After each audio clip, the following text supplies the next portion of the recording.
Hola, en este video construiremos dos antenas, una antena monopolo y otra antena dipolo, y explicaremos cómo intervienen las ecuaciones de Maxwell en la construcción de dichas antenas. Como primer paso, debemos conocer cuáles son las ecuaciones de Maxwell. Estas son un conjunto de ecuaciones que describen todos los procesos electromagnéticos, corrientes inducidas, campos eléctricos, campos magnéticos, movimiento de cargas en el seno de dichos campos, etc. Constan de 4 ecuaciones, las cuales la ecuación 2 y la ecuación 4 nos dicen cuáles son las fuentes fundamentales del campo eléctrico y el campo magnético.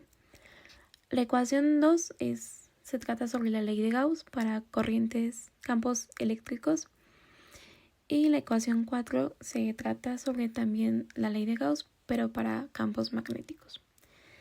La ecuación 1 y 3 nos dicen cómo se interrelacionan los campos magnéticos y eléctricos entre sí. Podemos decir que el campo magnético está dado por corrientes eléctricas y o por variaciones del campo eléctrico. Y si estas dos ecuaciones se combinan, nos dice que un campo magnético puede producir un campo eléctrico y viceversa. La primera ecuación se basa en la ley de Faraday, la cual nos dice que la variación de un campo magnético induce una fuerza eléctrica que mueve cargas en un circuito cerrado, es decir, que induce un campo eléctrico. Bueno, la segunda ecuación nos habla de la ley de Gauss para campos eléctricos, la cual nos dice que el flujo de campo eléctrico que atraviesa una superficie cerrada es proporcional a la carga eléctrica que hay en el interior del volumen encerrado por la superficie. Por ejemplo, podemos interpretar aquí que toda carga eléctrica viene con su propio campo eléctrico, y por convención el campo eléctrico se representa como vectores que salen de la carga positiva en todas direcciones y van hacia ella si es negativa. Existen monopolos eléctricos y también existen dipolos. La tercera ecuación nos habla de la ley de Ampère-Maxwell, la cual nos dice que un campo magnético de forma circular es generado por la corriente eléctrica que fluye por la superficie encerrada por dicho círculo. Un campo magnético circular puede ser generado de dos formas. Uno, por la corriente eléctrica que fluye por un alambre conductor, según lo establece la ley de Ampère original, y dos, por la variación temporal del campo eléctrico. Según se establece con la corrección de Maxwell, Maxwell utiliza un capacitor para mostrar que un campo eléctrico variable en el tiempo genera un campo magnético circular a su alrededor, también variable en el tiempo. Esta variación se le conoce como corriente de desplazamiento. Y por último, la cuarta ecuación, que se trata de la ley de Gauss para campos magnéticos, la cual nos dice que el flujo de campo magnético que sale de una superficie cerrada es igual al flujo que entra, por lo tanto, la carga magnética que hay en el interior es nula. Aquí podemos interpretar que los campos magnéticos, a diferencia de los eléctricos, no comienzan ni terminan en cargas diferentes. Las líneas de los campos magnéticos son cerradas y pasan por dos puntos diametralmente opuestos, los polos norte y sur. Y bueno, aquí no existen monopolos magnéticos, solo existen dipolos. Una vez que comprendemos las ecuaciones de Maxwell, podemos definir lo que es una antena, así como comprender cuál es su funcionamiento. La antena es un dispositivo mecánico conductor que convierte la potencia de radiofrecuencia a transmitir en los campos eléctricos y magnéticos que forman una onda de radio.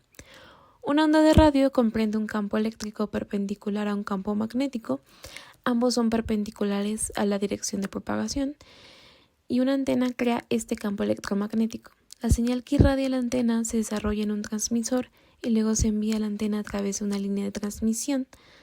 Generalmente se ocupa para esto un cable coaxial.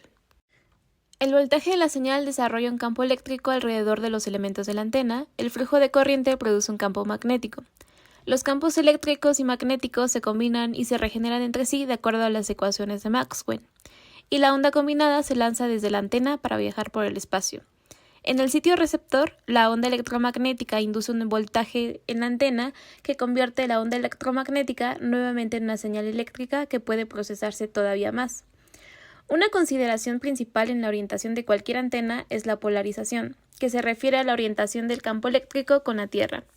La polarización puede ser de tipo vertical, horizontal o circular. Idealmente, las antenas en los sitios de transmisión y recepción deberían tener la misma polarización. Por ejemplo, aquí vemos la aplicación de las ecuaciones que habíamos visto anteriormente, en principalmente las leyes de Gauss y la de Ampère, que nos dice que si se aplica un voltaje a una línea de transmisión de dos conductores, se genera un campo eléctrico entre ellos, ya que acumulan cargas opuestas. La dirección de los campos eléctricos se invierte en cada semiciclo del voltaje. Y bueno, si los extremos de la línea se doblan en 90 grados, se obtiene una antena dipolo, que se comporta como una resistencia de carga que hace fluir una corriente eléctrica por la línea. Esta corriente genera a su vez un campo magnético alrededor de los conductores. La dirección de la corriente y de los campos magnéticos se invierte en cada semiciclo del voltaje. La mayoría de las antenas se derivan de dos tipos básicos, antenas dipolo y antenas monopolo. La antena dipolo es una estructura de media longitud de onda hecha de alambre o algún otro material conductor. Se divide en 2/4 de longitud de onda iguales y se alimenta con una línea de transmisión. La longitud es importante porque la antena es un dispositivo resonante. Para obtener la máxima eficiencia de radiación, debe ajustarse a la frecuencia de funcionamiento. Sin embargo, la antena funciona lo suficientemente bien en un rango estrecho de frecuencia como un filtro resonante. Algunas características o parámetros importantes de la antena es, por ejemplo, el ancho de banda, que es una función de su estructura. Por lo general, el ancho de banda se define como el rango donde la relación de onda estacionaria de la antena, SWR, es inferior a 2. También tenemos la impedancia. La impedancia real de la antena en su punto de alimentación central varía con la frecuencia y la altura de la antena. A resonancia y media longitud de onda sobre el suelo, la impedancia de la antena es aproximadamente 73 ohms resistiva, y fuera de resonancia, la impedancia de la antena incluirá un componente de reactancia inductiva o capacitiva. Otra característica que tenemos es el patrón de radiación de una antena, que depende de su estructura y su montaje. La radiación física es tridimensional, pero generalmente está representada por patrones de radiación, tanto horizontales como verticales. Y por último, otro parámetro que tenemos es la ganancia, que la ganancia de una antena está relacionada con la direccionalidad del patrón de radiación, y la ganancia generalmente se expresa en decibeles. Otro tipo de antena es la antena monopolo, la cual es una antena de plano de tierra que esencialmente es la mitad de un dipolo montado verticalmente. La tierra debajo de la antena, una superficie conductora de al menos λ/4 en radio o un patrón de conductores λ/4 llamados radiales, constituye la otra mitad de la antena. La impedancia del punto de alimentación es la mitad que la de un dipolo. La cifra real depende de la altura sobre el suelo. Al igual que el dipolo, el plano de tierra es resonante y generalmente tiene un componente reactivo a su impedancia primaria. La antena del plano de tierra es omnidireccional. El patrón de radiación horizontal es un círculo donde la antena irradia igualmente bien en todas las direcciones, y en comparación con el patrón de radiación vertical del dipolo, el plano de tierra tiene un ángulo de radiación más bajo, lo que le da una ventaja de propagación de mayor alcance a frecuencias inferiores, aproximadamente 50 MHz.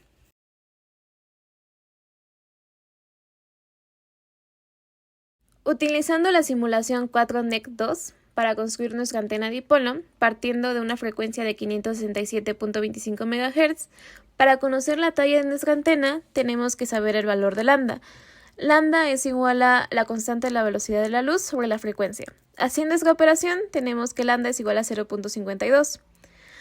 Ahora, para saber la longitud de nuestra antena, tenemos que dividir lambda sobre 2, que nos da un igual a 0.26 metros. El radio que utilizaremos será de 1 milímetro y los segmentos serán de 1. Aquí tenemos nuestra antena dipolo en un plano XYZ y observamos que está optimizada en SWR para 567 MHz, es igual a 1.42 decibeles. También nos muestra el coeficiente de refracción, que es igual a menos 15.132 decibeles. Y tenemos también aquí nuestro ancho de banda, que es igual a 123 MHz. También con la simulación 4NEC2 podemos sacar la impedancia de nuestra antena dipolo y el diagrama de radiación, que tiene una directividad de 90. Para construir nuestra antena monopolo tendremos la misma frecuencia que la antena dipolo, que es de 567.25 MHz, y el mismo valor de lambda que nos dio en la antena dipolo, que es 0.52. Para conocer la talla de la antena, dividiremos lambda sobre 4, que nos da 0.1322 metros. El radio será igual de 1 milímetro, pero los segmentos serán de 9. Aquí observamos nuestra antena monopolo en un plano XYZ, que es diferente a la antena dipolo, puesto que nos muestra el plano de tierra. Nuestra antena monopolo está optimizada en SWR para 567 MHz, es igual a 1.3 decibeles. También nos muestran el coeficiente de reflexión, que es igual a menos 16.14 decibeles. Y aquí tenemos el ancho de banda, que es igual a 76 MHz. Igual para nuestra antena monopolo sacamos el valor de su impedancia y el diagrama de radiación con una directividad de 90.